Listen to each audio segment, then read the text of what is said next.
I was 22 when I encountered my first leopard. Sun was setting, we saw them moving towards each other. The next morning, we returned to the same spot to see what happened, and there he was, the young leopard, sitting on a fallen log as if it was his throne. He had a huge scar across his face, and that's when we named him Scarface.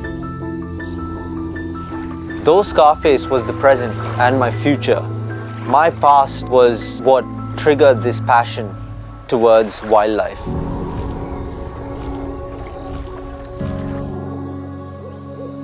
From a city life. With its dense forests, tall and twisted trees, perennial streams, and steep valleys, Nagarhole National Park is one of the few places on earth where you can encounter both big cats and magnificent tuskers in their natural environment.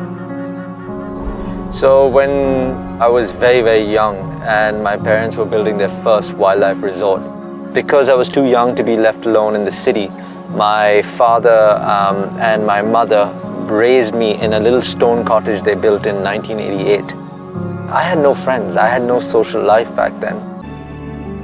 While exploring the forests, I realized how bad the situation was between man and animal. And that's why we came up with BCRTI, the Buffer Conflict Resolution Trust of India. That trust mainly dealt with teaching the locals how important it was to conserve wildlife, teaching them how ecotourism is a tool for conservation. मैं खेती करता था, तो मेरी 80% खेती जो sugar cane की, ये पूरे जंगली जानवर खा लेते थे। मैं बहुत इनका तिरस्कार करता था। मुझे जंगली जानवर बिल्कुल पसंद नहीं थे। मगर अभी मैं एक अच्छा ट्रेनर बना हूँ, अच्छी तरीके से लोगों को पार्क के बारे में बताता हूँ और बहुत सारा पैसा अब मैं कमाता हूँ। ट्रेनर कहने के बजाय नेचुरलिस्ट हूँ, नेचर के बारे में जानता हूँ और गाइड भी हूँ।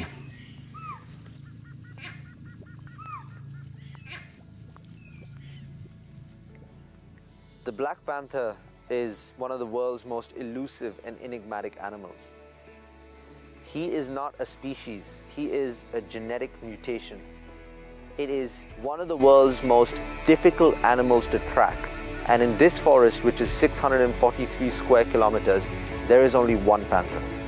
The black panther has taught me to never stop discovering. And through him, we've discovered so much of the forest and its flora and fauna. It's an ode to these animals that have taught me to live in the moment, because they have no concept of time as they live in the moment. And I get my inspiration from capturing those moments.